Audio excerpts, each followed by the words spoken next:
Our first speaker today is Dr. Pandya.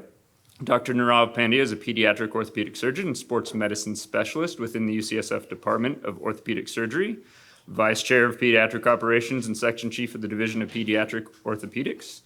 Dr. Pandya received his undergraduate degree from the University of Chicago, where he was elected to the Phi Beta Kappa Honor Society, and then received his medical degree from the University of Chicago Pritzker School of Medicine.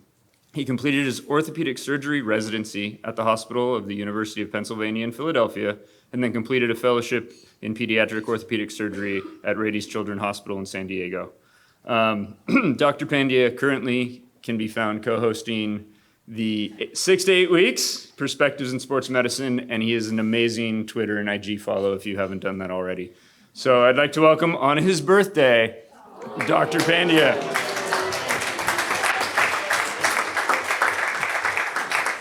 I was hoping Tom wouldn't mention it was my birthday. I'm not So once again, thank you everyone for having me today to speak, and I want to thank everyone for organizing a really wonderful course. I am unfortunately on call as well too, so after my talk, I'm gonna have to run to the hospital. But feel free to send me any questions. My email's on there as well too. So I'll be talking about pediatric ACL injuries. I don't have any disclosures. And I think it's important to understand where we've come in terms of treating pediatric ACL injuries. So historically, if you look back 15, 20 years ago, many of you who, played sports, especially if you're in your 30s and 40s, you don't remember anyone ever tearing their ACL when they're in junior high. Like kids may sprain their knee, you just didn't hear about, a 12-year-old coming in with a hinge knee brace because they just underwent ACL reconstruction. And a lot of it has to do with the fact that for a long period of time, the traditional thought was that kids didn't tear their ACL because the ligaments were stronger than bone, the ligaments wouldn't get damaged, and then you have injury at the bone. So kids would break things in their knee, but they wouldn't necessarily tear their ACL. So a lot of times, there are probably a lot of kids who tore their ACL and just never knew about it because they got x-rays, they were normal, and they just kind of went on their way. And I think we all knew kids growing up who maybe just kind of dropped out of sport or just kind of had knee injuries or knee issues and just never really got back on the field. And a lot of those kids potentially did have ACL injuries because we just didn't know that those existed. But if we look at what's going on right now, we're seeing a tremendous increase in ACL reconstructions. And part of that has to do with the fact that we're identifying these injuries, but a large part of it also has to do with the fact that kids are playing sports in different ways. And a lot of that has to do with sport specialization, as well as increased recognition of these injuries. And there are lots of different surgical techniques that have been reported. But really the root problem is that we're emphasizing skill development rather than fitness. So if you look around, and obviously this changed a little bit during COVID, you just don't see kids just outside playing sports. Like you go to the park, you don't see kids just playing pickup basketball. You don't see kids throwing a football around. Everyone is doing something specialized. They're trying to gain skill. And a lot of those basic things, I know how many of you did the physical education tests when you were growing up? Do sit-ups, right? They don't do that anymore. Right. So, but a lot of those things we hated. I hated that day. But but like the principles of like flexibility, core strength, like all these things that are really, really important, kids just don't get anymore because they're more concerned about how good they can hit a golf ball, how fast they can pitch, as opposed to like, let's just learn about just taking care of our bodies. And as a result of this, we've seen a huge increase in injuries, particularly amongst youth soccer players. And there's been a 111% increase in youth soccer injuries over the last 14 years. And you all know this, many of you know soccer players, have kids who play soccer. I mean, just a setup for injury, particularly in the way that kids are playing soccer now, starting at age 5, 6, or 7, and playing competitive soccer year round. And there's been a 400% increase in youth ACL tears over the past decade. And this is funny because it's like several iterations of Tom Brady ago, but there's been a tremendous increase in how much we're seeing. And if you look at data nationally, the under 18 age group is the number one group that's getting ACL reconstruction in the United States. And if you look at the 12 to 14-year-old age group, which is super young, that's the second most increase in terms of the reconstructions that are being done. So that tells you where the trends and where the injuries are right now. Now, really, really briefly, in terms of ACL function, I think it's important to understand what the ACL does and why it's important for kids to be able to get back to activities, as well as for preventing long-term issues in terms of knee arthritis and degeneration. So essentially what the ACL does is it prevents the femur and the tibia from basically moving more than they should, particularly in terms of activities that involve agility or rapid change of direction. This is a great kind of anatomical picture of the ACL, and the ACL has two bundles. It has an anterior medial, which you see there on the right, and a posterior lateral bundle. But you can kind of see there, I think the visual really drives home why it's important in terms of giving your knee stability. But the important thing to understand for kids, which is unique compared to adults, is that there's the growth plate or the physis. And whenever you're doing a pediatric ACL reconstruction, that's something that you have to take into consideration as well too. And the way the bones grow are from this physis, and most of the growth of the lower extremity comes from the tibia and the femur, which you can see here in this diagram. So essentially the way you do an ACL reconstruction is that you have to drill holes across the bone, and then you put a new graft in there, and we'll go through that. And the issue is if you do that in a very young patient, there's a risk of causing a growth disturbance. So you can get leg length discrepancies, you can get angular deformities, you can get issues in terms of which way the bone's growing. So that's the unique consideration of pediatric ACL reconstructions, along with the fact that some studies show that there's about a 25% re-injury rate amongst pediatric patients. So not only do you have this risk of growth disturbance, but you're basically doing a surgery on these kids where they will have a risk, a quarter of them may potentially re-tear again, and we'll talk about the reasons for that. So really what this is basically balancing this risk of damaging the growth plate versus the risk of potentially not damaging the growth plate by not doing surgery, but then with these kids having instability and then developing arthritis with an unstable knee. So traditionally, when we started realizing that kids were getting these ACL reconstructions, so let's go back 15 years ago where we're like, okay, kids can get ACL tears, what are we going to do about it? A lot of people were hesitant to operate on them. And what was basically the natural history of these kids who had basically were just treated with a brace or were told just don't play sports. They all had instability, swelling, pain, and meniscus injuries. So you can imagine if you have a 12-year-old come in and they've torn their ACL and you're like, look, just don't play any sports, don't do any agility activity. That lasts for about 2 days, okay? Kids just don't do that. But at the same token, you have to balance that risk of growth disturbance. And when I see patients that come in who are younger, a lot of parents will talk about how they want their kid to get an ACL reconstruction because they want them to be able to get back to sports, which obviously is the short-term thing that a lot of these parents are talking about. But from a long-term standpoint, I tell parents that, look, part of the reason to get ACL reconstructive surgery done, if you meet the criteria, is so that you don't develop degenerative changes down the road. So for a lot of parents, they may say, look, we'll just hold our kids out of sports. But you can imagine that day-to-day life, even if you are one of those kids who cannot do agility activities, there are going to be instability events. You're crossing the street, you're going up the stairs. If you don't have a functioning ACL, you're going to develop meniscus changes, you're going to develop arthritic changes. So it's something that also prevents degeneration in your knee. Now, this is drastically different than if you're 45, where there are already some degree of instability that your body can tolerate because there's already some degree of arthritis already in that knee. So there, when you're older, it's more an issue of, am I going to be doing activities that involve agility, not necessarily to prevent you from having degenerative changes that have already set in. So a lot of adults sometimes elect not to get ACL surgery because their activity levels don't demand that they do it, but it's very different when you're 10, 11, or 12. So we do know in this picture that if you are very young, you have an ACL tear, if you're under the age of 18 and you don't treat it, it's going to lead to this pathology of getting arthritis down the road simply because you don't have stability in your knee and the cartilage and the meniscus is going to take the hit. So then the second question that becomes, okay, great, well, let's do these ACL reconstruction surgeries on kids. What's the actual failure rate? Okay, so this was a study that was done at Children's Hospital Philadelphia, down in San Diego. Sorry, there's another study from Philadelphia. And they found the failure rate was about 10%. Okay, now if you think about adult ACL reconstructions, the failure rate's usually right around 2 to 3%. Okay, so keep that in mind that this study looking at the surgeries they did down there was 10%. This was another study done at Duke, same kind of pediatric and adolescent population. They found a failure rate of 19 to 20%, okay? So once again, another high failure rate. This was the one done out of Philadelphia, and you have a 10% failure rate, okay? So much higher than the adult population. And probably the longest term study, this was done out of Mayo Clinic, where they looked at a very long-term follow-up on some pediatric ACL reconstructions, and they found repeat surgery in nearly 28% of patients, okay? So the reason why that's important is that when we're counseling kids for this surgery, it's not necessarily you get your surgery done and you return to the same level as a professional athlete. There are risks in terms of monitoring for growth disturbance as well as the risk of a re-tear. And we'll talk about where that re-tear risk comes from, okay? So if we look at kids who basically are getting this surgery done, 12 to 18 is a large age group. There's a lot of different kind of standards and where they are in terms of physiology. Some 12-year-olds come into my clinic with the beard, some look like they're 7. So, there's a great variety of kids, in terms of where they are. So it's not just necessarily age, it's also where they are physiologically. So this was a study that basically looked at pediatric patients as a whole. So you're looking at patients who are under age 20, in which age group actually had the highest re-tear rate. And we look at it a little bit more specifically. And they basically found that the kids who were in that 14-year-old age group, basically the 8th graders, the freshmen coming in, had the highest re-tear rate as compared to the super young kids who get ACL reconstruction, who had more similar to an adult kind of failure rate, and then the college age kids. Now, Why do we think this occurs? Why suddenly are 14-year-olds, tearing more than, say, those younger kids? Because you assume that probably the younger and the older kids are the ones that aren't going to listen as much. And it has to do with in terms of skeletal development, okay? So in that age group, the 12, 13, 14-year-old patients, they're the ones who are undergoing maturation. Their neuromuscular control is changing. And also you have to think about where they are in terms of sport. So that's where a lot of kids are making that transition to trying to play competitively or make it, on that next level team or have that path to play in high school. And you can imagine a kid gets an ACL surgery when they're 12. They've basically been out for a year, and then they're trying to catch up with all these other kids who may have gone through skeletal maturity, they've gone through puberty, and they're trying to catch up and play with them, and then they place their knee at risk.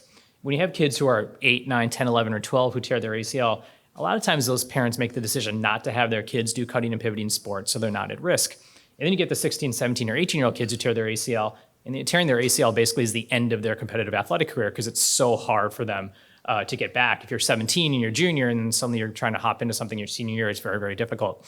So a lot of this has to do about where they are in their sporting development as opposed to like something about their physiology in terms of how the reconstruction is done. So when we think about failure rate, there are lots of different things that are being studied right now. Some think it's the graft, some think it's sport, some think of it's compliance with physical therapy, surgical techniques, skeletal development. There are multiple factors. But the analogy I like to use with my parents and patients in clinic is that it's kind of like crossing the street. So the more times you cross the street, the more likely you're going to get hit by a car, get in an accident. Okay, so if you have an ACL reconstruction and you're going back to playing sports, that's where your risk comes from. So if you're age 14 and you're getting back into playing, you're placing that graft into more at-risk situations. So that's where the difference comes also from adults versus kids, is that the more sports you play, the more cutting and pivoting you do, you're more likely going to re-tear that. So that's where the higher failure rate comes. It's really about activity level.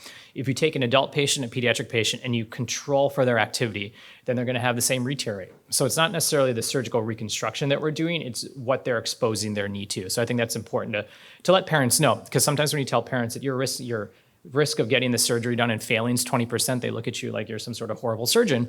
But in fact, it's that you're placing that knee at risk, okay? And then the next question a lot of parents will ask, well, what are the risk of complications? So what are the risks of growth disturbance, okay? So we know that you're basically going into a surgery with a potentially 15 to 20% failure rate, and then you're also telling them that there may actually be a risk of growth disturbance, okay? So this is a study that we did a couple of years ago with our adult sports medicine group, looking at all the studies that were out there for pediatric and adolescent ACL reconstructions. And obviously there are more than 1,400 pediatric and adolescent ACL reconstructions being done, but this is what was reported on. So interestingly enough, if you look at the re-tear rate in this kind of analysis, we found it was about 9%. And of that 9%, the ones who did re-tear got a second surgery, but there actually was only a 4.1% rate of growth disturbance, okay? So it's just really interesting. So a lot of parents are concerned about growth disturbance, and only about a quarter of them actually needed correction. So in general, I think the key thing in terms of treating these kids is if you use the right surgical technique, you're not going to get issues in terms of growth. And really, it's how do we prevent kids from re-tearing when they get this surgery done, and how do we keep them healthy and happy? Because at the end of the day, for me, it's not about them playing competitive sports or going on to get a scholarship. It's about making sure that they're healthy and active into their adulthood. And a lot of times, kids see their athletic participation as what am I going to do for the next 4 years? Not can I place my knee in a position so I can be healthy and active for the next 70 years. Okay, so I think that's really important.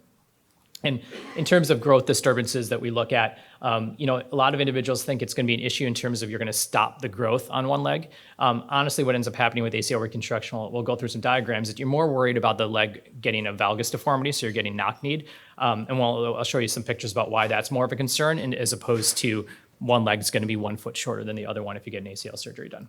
Okay, so really our overall goal, and this is where a lot of the new surgical techniques are developed, are balancing the risk of growth disturbance versus how do we put the ACL in the right spot, okay? And it's a totally reasonable question that parents will ask, and they'll say, that's great, you're gonna do this surgery and you're gonna make sure that my kid doesn't get a growth disturbance, but is this ACL gonna be the same ACL that can hold up for them for the next 40, 50 years of their life, assuming that they don't have a re-tear?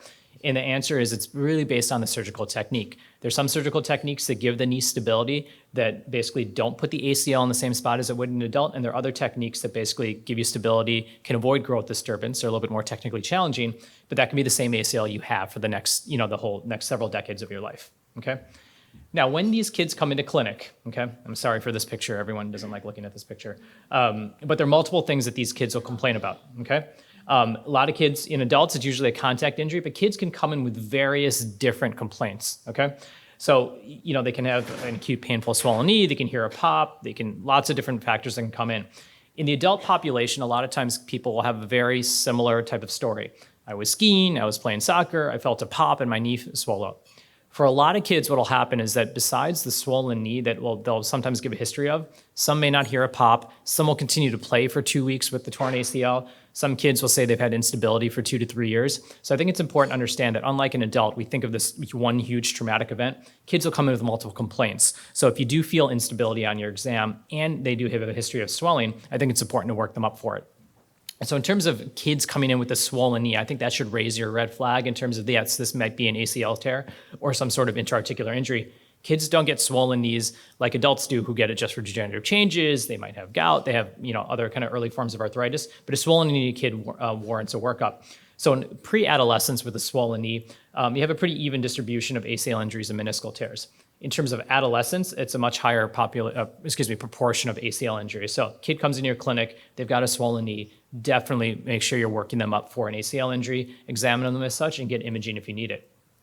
In terms of the best test in terms of physical exam, I do get a lot of questions for that. A pivot shift test, which some of you may know, it's great for ruling in an ACL rupture, but it's almost impossible to do in a clinic. You're basically taking the leg, rotating it, and shifting their leg around. No 11-year-old in clinic is going to let you do that, and then the parents are going to look at you like you're crazy, okay? So it's something that's really hard to do. The Lachman's test, which is something pretty easy to do in clinic, is best for ruling out an ACL rupture, okay?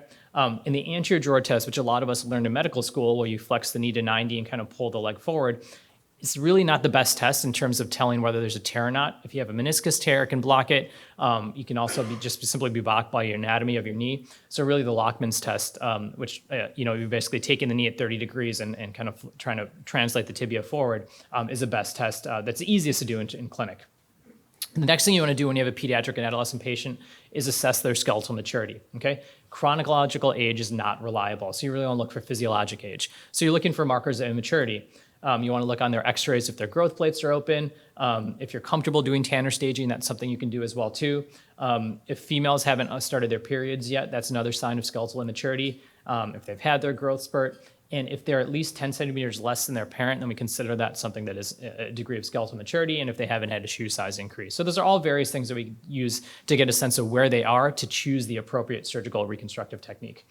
We always want to get x-rays because even though we're so kind of locked in on this being an ACL injury, kids can still fracture things, okay? And MRI is really used to both confirm the diagnosis and look to see if there are any other meniscus tears or other kind of soft tissue injuries. Now, the reason why I say this is that even though we're concentrating a lot on ACL tears, kids can still have injuries that mimic ACL tears that involve the bone. So this is called a tibial spine fracture. So a lot of kids will give the same exact injury kind of history. I felt a pop, my knee was swollen, and you're like, oh, this must be an ACL injury, let's order an MRI. It takes a couple weeks to get the MRI, and actually, if you would have gotten an x-ray, you can see that actually they pulled off the bone where the ACL attaches, and that's something you want to get to relatively urgently. So that's part of the reason why we'll get x-rays. And there's a classification system for that where it's just based on how much the piece of bone has pulled off. And we treat this by fixing the piece of bone back down, which is a much different surgery than an ACL surgery. You also want to make sure that patients don't have distal femur fractures. So this was a kid that actually came into my clinic, I think 5 years ago, who was referred in for a, quote, an ACL injury. No one got an x-ray on him. He came into my clinic, got an x-ray, and he's got a distal femur fracture, okay? So it can look like a big swollen knee, and the kid was definitely very unstable because his bones are moving around. So once again, get an x-ray first, just to rule out fractures because it's important to do that, okay? And then obviously this kid didn't need ACL surgery. So all that being said and done, there's all the science behind it, but this families will come into your clinic, okay? If you order an MRI and then that you get the results back and they're coming back to you for results or you're helping to take care of them, I think the most important thing to understand for a lot of these families is that this is a traumatic injury and it has severe social and emotional consequences for the patient and the family, okay?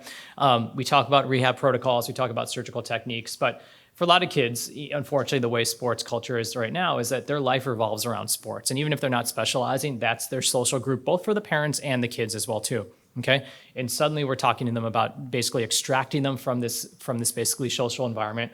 They're going to be rehabbing for 9 to 12 months. It's hard, okay? And then you take in the fact that a lot of these kids are trying to play sports or have goals for that as well too. So I think more than I spend time counseling about the surgical technique we're going to use, it's about what does this mean for them and how can we socially and emotionally support them as well too. It's a big deal for a lot of these kids, and their identity comes from playing sports, and even for parents, that's their social group, who's on their team, who are they seeing every weekend. So I think it's important to understand that and recognize that. And then you have to assess their emotional maturity. So the worst thing I could do as a surgeon is operate on someone who's 11 years of age who is not going to listen to what we do, okay? And when I first started in practice, like, oh, awesome, 11-year-old coming in with an ACL, let's go ahead and do this. I learned all these great techniques. And the kid decided to play basketball 3 weeks after his surgery and retore his graft, okay? And I, learning early on that looking at the family didn't seem to be someone who could kind of support this kid going through this, and the kid was not ready for it. So at that point, you're going to have to be willing to take the risk of there being potentially some arthritic changes if you're going to hold up on reconstruction, because the worst thing you do is have these kids go down the route of needing a revision surgery. Okay, so I think it's important that even though we can do it, it might not necessarily be the best decision, simply because kids need to adhere with the protocol. And as many of the physical therapists here can attest to, it's a very intense rehab that needs really buy-in from the family as well as the patient to be very successful. Okay. So what are the treatment options? And this is where we're kind of going to some of the science of what we're doing right now. We can avoid the growth plate completely. We can kind of tunnel things around the growth plate, or we can go across the growth plate. And this is where there's been tons of kind of explosion in terms of what, pediatric ACL treatment in terms of all these various surgical techniques. The one thing I always tell individuals is that a lot of these kids, even though they're involved in sporting activities, particularly for the 8, 9, and 10-year-olds, it's important to look at what could have caused them to tear their ACL. Okay, now 13, 14, 15-year-olds, it does make sense. They're just playing sports or doing more things. But if you get a 7 or 8-year-old and you're like, oh, are they more knock-kneed? Do they have risk factors from an alignment standpoint? So I think it's important to look at the bony issues that may be causing them to have ACL tears and correct them as well, particularly if they're young or if there's some sort of kind of congenital issue that's going on. If there's one thing that if you want to take home from this talk is that when we're doing ACL surgery, you can either use your own tissue or you can use cadaver tissue. In pediatric and adolescent patients, the risk of failure is 4 times higher using solely cadaver tissue, okay? So if you have patients who come in and say, hey, what graft do you think we should get? Avoid cadaver tissue at all costs in and of itself. It's just gonna fail because it's not gonna hold up to the stress of what they're gonna do in their reconstruction, okay? So if you're skeletally immature, and we'll tell you why this is important, you basically don't want to put bone or anything that has bone across the growth plate. So we can use hamstrings and we can use quadriceps tendon. And quad tendon is a relatively newer graft that's being used. It was used 40, 50 years ago, and now it's really gaining a lot more interest now simply because it's a bigger graft. If you're skeletally mature, you can still use those soft grafts, but you can also use grafts that have bone attached to it as well too. But really more and more what the trend is for a lot of these patients is getting a quadriceps tendon graft. That's a graft where you're basically taking a portion of your tendon. It's very thick, it's very predictable, and has good mechanical properties. So that's really becoming the gold standard, particularly for female adolescents in terms of how you're going to be basically doing an ACL reconstruction. But sometimes it can be hamstring, it can be patellar tendon just based on their actual activity level. But quadriceps tendon is really gaining a lot of popularity based on various patient factors. There are other things we can do as well too to help prevent patients from re-tearing their ACL. Some of you who kind of look a lot of x-rays, so many of you heard of a Sagan fracture. Anyone, people hear what that is? Okay. So that's basically a little fracture you'll see on x-ray kind of on the lateral part of the knee that you'll see sometimes with ACL injuries. And the thought is that there's this ligament called the anterolateral ligament that gets injured. So now what we've started to do a lot is, particularly in high-risk populations, is reconstruct or repair that at the same time as an ACL surgery. And that has been shown to help decrease re-tear rates. And part of that is that you can imagine that when the knee rotates, that's going to stress the ACL as well too. But if that ligament on the outside is also damaged, that can also lead you to have some instability in re-tear rates. So there's a huge push now to potentially reconstruct or repair that ligament as well too at the same time as an ACL. So you may see more and more patients coming in and saying, look, I got my ACL done and I got my ALL. And you're like, what's the ALL? I haven't heard of that before. That's that ligament that basically attaches kind of on the outside part of the knee that can help give you more stability to your knee at the same time that you do an ACL reconstruction. And there are multiple studies that have shown that. Okay. And probably the newest trend in ACL reconstruction is something called the Bear implant. Have some of you heard about this in the news or in the New York Times? No? So what the Bear implant is, there's a orthopedic surgeon at Boston Children's named Martha Murray, who's basically spent her whole life basically trying to figure out how we can get ligaments to repair, okay? Now, extra-articular ligaments like the MCL, LCL, they have very good blood supply, so they can heal a lot on their own. But ACL tears don't heal on their own. And part of that is due to the fact that it's intra-articular and there's not good blood supply to that. So what Martha Murray developed was basically something called this barrier implant, which is this collagen sponge that you can basically implant into the knee when you have a torn ACL, and the ACL primarily repairs itself. Okay, so this is very different from an ACL reconstruction, where you're basically taking a piece of tissue and putting a brand new piece of tissue inside the knee. This is basically allowing you to heal your ACL. It's been shown to be very successful. Okay, the ACL does repair itself. They've done MRI studies, and they're now starting to kind of bring this implant out across the country. In terms of re-tear rates in some of the early studies in pediatric and adolescent patients, the re-tear rates are still the same. So it's still kind of right around 10 to 15%. But what they are seeing is that when they go back in to do the second surgery after they've re-torn, they don't have as many arthritic or degenerative changes in their knee. So the thought is that even though it may not be preventing re-tear, it can prevent potentially arthritic changes at the time of a re-injury. And there are very specific indications for this. You have to have a clean tear where it's right in the middle. You have to have no other kind of arthritic changes in the knee. You have to get to these patients relatively early. But this is something you'll hear more and more about in terms of repairing the ACL using this kind of device, as opposed to doing a full-on reconstruction. So we're still within the first 2 to 3 years of this being kind of done more nationally. But this probably is the biggest thing that may change how we treat ACLs, where we don't necessarily have to take pieces of tissue from other parts of the body. Instead, we can just repair it utilizing this device. So a lot of great science behind this. And they give you a nice teddy bear when you get the surgery done too. And then finally here in the last couple of minutes, so if you don't have access to this kind of new technology, which we're still learning more about, basically an ACL reconstruction involves drilling holes to basically get this new graft in, okay? And there are various ways you can do that, okay? So things we do to avoid damage to the growth plate. We drill small holes so we don't basically make damage in terms of growth disturbances. You want to put soft things across the growth plate, okay? So that means quadriceps tendons, hamstring tendons. You make drill holes in different ways so that the cross-sectional area of the growth plate damage is much smaller, okay? So kind of the traditional technique that had been used for a long period of time is called the IT band technique. It was developed out of Boston, where you basically take part of the IT band and loop it around the knee to basically simulate the ACL. The ACL is not in the anatomic location, but it gives you stability. And you're basically just taking the IT band and looping it around and kind of attaching it to the leg. And that kind of mimics an ACL. The advantage of this is that you're not making any holes. It's the one technique that doesn't involve any holes across the growth plate. It basically kind of stabilizes the knee, but it's not in an anatomic position. So that's the reason why some of us don't do this technique. The technique that I utilize and a lot of people across the country do is basically drilling holes just like you would in an adult surgery, but you're avoiding the growth plate. So you're basically putting the graft in the knee where it normally would go, but then where it's exiting out avoids growth plate damage. You can sometimes modify this a little bit and just kind of avoid the growth plate on the femur, okay, and just basically go across the tibia. So that's a technique that we utilize a lot. And then sometimes if kids are old enough, you can just go right across the growth plate, okay? But what you're doing is not putting any pieces of bone across the growth plate, because putting bone across it will essentially lead it to stop growing.